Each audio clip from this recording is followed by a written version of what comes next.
Ever thought about the consequences of spitting in the New York City subway? Well, let me enlighten you. Now, if you're one of those thoughtful souls who believes in the mantra share and care and decide to share your DNA via spit in the subway, be ready to part ways with some of your hard-earned cash. That's right, you spit, you pay. It's as simple as that, folks. You see, the New York City subway system has a rule, an interesting one at that. Spit in the subway and you're greeted with a ticket. Not the kind of ticket that takes you to a Broadway show, mind you. No, this is a ticket that demands your money. Think of it as a very unfriendly, unsolicited invitation to contribute to the city's treasury. But here's where things get a bit, shall we say, messy. If you're in the subway and suddenly feel the urge to regurgitate last night's seafood paella, well, you're free to go ahead. Yes, you heard it right. If you vomit, you walk away scot-free. No tickets, no fines. It's almost as if the city is saying, oh, you're sick, don't worry about it. Just make sure you don't spit. I mean, it's almost poetic, isn't it? A spit versus a vomit. One costs you money, the other doesn't. It's like a bizarre game of would you rather that the city is playing with its citizens. Would you rather spit and pay or vomit and walk away? But hey, rules are rules, right? And this one is definitely a head-scratcher. One can't help but wonder what the subway authorities were thinking when they came up with this one. Maybe they just have a twisted sense of humor. Or maybe, just maybe, they're trying to keep us on our toes. So remember, if you're in the New York subway system and you feel a spit coming on, hold it in. Unless you're ready to cough up more than just saliva. Passwords. They're not just for computers anymore. Now let's talk about this thing called a password. You know, that pesky combination of letters, numbers, and symbols that you can never remember when you need it the most. It's like the keys to a digital kingdom, a mystical sequence that grants you access to your email, your social media, your bank account, and yes, even your computer. But did you know? The concept of a password isn't limited to your electronics. No, sir, it has sneakily infiltrated another area of our lives, and that, my friends, is the realm of romance. That's right, gentlemen. To turn on a woman, you also need a password. I'm not talking about a secret code word or a magic phrase, though. This password, it's more about understanding, communication, and a whole lot of patience. Just like your computer, you can't just push a button and expect everything to work instantly. It's a process, a puzzle, a riddle wrapped in a mystery inside an enigma. And just like with your computer, if you enter the wrong password one too many times, well, let's just say you might get locked out. But here's the paradox. With your computer, you can hit forgot password and reset it. With a woman, however, there's no reset button. There's no tech support you can call.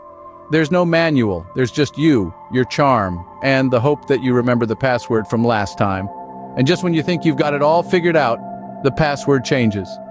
It's like a never-ending game of cat and mouse, a merry-go-round of confusion and chaos. But hey, that's the beauty of it, isn't it? It keeps you on your toes, keeps life interesting. So here's to all the men out there juggling their computer passwords and their romantic passwords. It's a tough job, but someone's got to do it. Just remember, the reward is always worth the effort. So guys, remember your passwords, your computer and your lady will thank you. Marriage. It's not all roses and chocolates, is it? Let's take a lighthearted roll down the matrimonial memory lane, folks. Picture this. Year one of wedded bliss. You're both in a soft focus.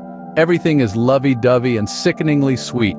There's an endless supply of heart-shaped candies, love letters, and those three little words, I love you, are being thrown around like confetti at a parade. It's pure love, folks, the kind that makes you want to break into a spontaneous dance in the rain, Bollywood style. Fast forward to year two and the rose-tinted glasses are starting to fog up. The love is still there, but it's not as syrupy sweet. It's more like lukewarm tea with a hint of lemon. Still good, but not as exciting. Your conversations are starting to sound like a radio station that only plays the greatest hits from the past. You're in the phase of lousy love, my friends. The confetti has been swept away, and the spontaneous rain dances are replaced with a synchronized dance of chores. Now let's zoom into year three. The soundtrack of your life has changed from love ballads to a mix of occasional arguments and unnecessary discussions. You're no longer discussing who loves whom more. Instead, you're debating whose turn it is to take out the trash and why the toothpaste cap is always missing. Romantic, isn't it? By year 4, the roller coaster is climbing to its peak. The lovey-dovey phase feels like a distant dream, and even the lousy love seems like a vacation. You're now in the hellfire phase. The arguments are more frequent, the discussions more heated. You're both speaking the same language, but it feels like you're communicating in different dialects. The toothpaste cap is still missing, but now it's a matter of principle, not just convenience. And alas, we get to the final destination of our journey, the divorce court, the place where love stories come to an end, and where attorneys' pockets get a little heavier. The place where I do turns into I don't anymore, and the sweet happily ever after morphs into a bitter happily apart. It's the end of the ride, folks. So if you're thinking about getting married, remember, it's a wild ride, but at least you're keeping the attorneys in business. Weather, stock market, and a woman's mind, what do they all have in common? The answer, my friends, is they're as unpredictable as a cat on a hot tin roof. Let's dive into this uncanny trio. First off, the weather. It's a fickle friend, isn't it? One minute you're basking in a glorious sunbeam, the next you're caught in a downpour that would make Noah start building an ark. You might think you have it all figured out with your fancy weather apps and meteorological reports, but let's face it, Mother Nature always has the last laugh. Next, the stock market. Now, doesn't that sound like a roller coaster ride? One day your stocks are soaring high, making you feel like a Wall Street wolf. The next, you're plummeting faster than a lead balloon, wondering what on earth went wrong. It's a game of high stakes where the rules are about as clear as mud. And now, the piece de resistance, a woman's mind.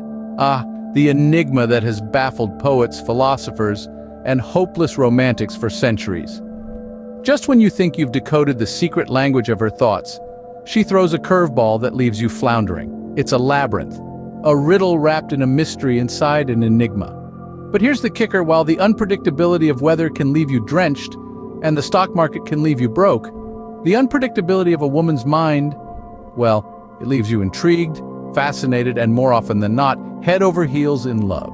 So, if you can't predict the weather, the stock market, or a woman's mind, what can you do? The answer is simple but profound. Embrace the unpredictability, revel in the mystery, and above all, live wisely, my friend. After all, it's the uncertainty that makes life such a thrilling ride. So, if you can't predict the weather, the stock market, or a woman's mind, what can you do? Live wisely, my friend. So, what have we learned today? Well, we've taken a ride on the New York City subway of life, where spitting can land you a ticket faster than you can say gross. However, if you feel the need to vomit, it seems the subway officers are suddenly more understanding. Who knew that a little bit of stomach turmoil could save you $1 or $2? We've also cracked the code of the password paradox. Men, it's not just your computer that needs the right password. If you want to switch on a woman's interest, you'd better have the right combination of charm, wit, and a dash of humility. And remember, unlike your computer, she won't give you a hint if you forget it. Then we hopped on the marriage roller coaster, where the first year feels like a dreamy love bubble. But soon enough, that bubble pops, and you find yourself in the land of lousy love. If you're not careful, you could end up in an endless loop of arguments and unnecessary discussions that make the fiery pits of hell seem like a spa retreat. But don't worry, there's always a divorce lawyer ready to save the day and keep the cycle going. And finally, we've pondered over the unpredictable trio: the weather, the stock market, and the mind of a woman. The forecast might be sunny one minute and rainy the next. Your stocks could be soaring today and plummeting tomorrow. And the mind of a woman? Well, let's just say it's best to expect the unexpected. In conclusion, life is a wild ride filled with surprising rules, secret passwords, and unpredictable twists and turns. But if we approach it with a sense of humor, we can navigate the subway system of life without losing our lunch. Remember, life is like a subway system. It's full of unexpected rules. But with the right password, a sense of humor, and a good divorce lawyer, you'll be just fine.